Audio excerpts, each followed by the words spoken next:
Hi friends, welcome to Tara's cooking channel. ఈరోజు నేను పొంగల్ అండి, కట్టె పొంగలి పల్లీ చట్నీ చేస్తున్నాను. ఈ వేడివేడిగా కట్టె పొంగల్లో నెయ్యి వేసుకొని పల్లీ చట్నీ వేసుకొని తింటే పిల్లలు కానీ పెద్దలు కానీ చాలా ఇష్టంగా తింటారండి. టేస్ట్ అయితే అదిరిపోతుంది. మరి చాలా టేస్టీగా ఉండే ఈ కట్టె పొంగలి ఎలా చేయాలో చూసేద్దామండి. ఇవన్నీ ఇంగ్రీడియంట్స్ అండి. ఇప్పుడు బాండి పెట్టుకొని ఆయిల్ వేసుకొని ఆవాలు, జీలకర్ర, మిరియాలు, పచ్చిశనగపప్పు, వేయించుకున్న పల్లీలు వేసి బాగా వేయించుకోవాలి. ఎండుమిర్చి వేసి తురిమి పెట్టుకున్న అల్లము, పచ్చిమిర్చి తురుము వేసుకొని ఒక హాఫ్ స్పూను ఇంగువ వేసుకొని ఫ్రై చేసుకోవాలి.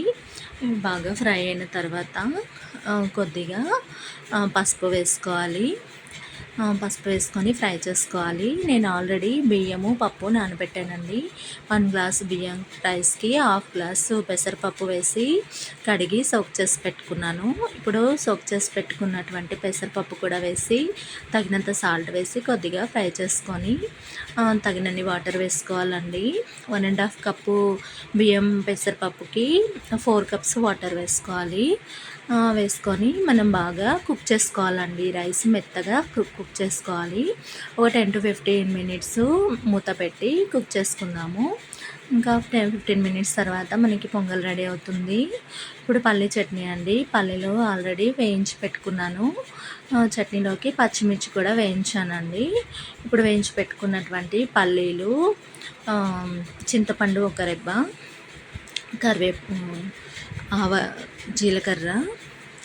జీలకర్ర వేసుకున్నాక వేయించుకున్నటువంటి పచ్చిమిర్చి మనం మిక్సీ జార్లో వేసుకోవాలండి. వేసుకున్నాక తగినంత సాల్ట్ వేసుకోవాలి.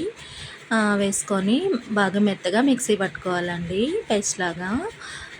పట్టుకున్న తర్వాత మనము పోపు వేసుకోవాలండి. పల్లి చట్నీలోకి ఆయిల్ వేడెక్కాక ఆవాలు, జీలకర్ర, ఎండుమిర్చి, కరివేపాకు వేసుకొని ఫ్రై చేసుకొని మనం మెత్తగా గ్రైండ్ చేసి పెట్టుకున్నటువంటి పల్లి చట్నీలో ఈ పోపు వేసుకుంటే మనకి ఎంతో టేస్టీగా పొంగల్లోకి అదిరిపోయేటటువంటి పల్లి చట్నీ అండి. ఇప్పుడు పొంగలు పల్లి చట్నీ కాంబినేషన్లో చాలా బాగుంటుందండి.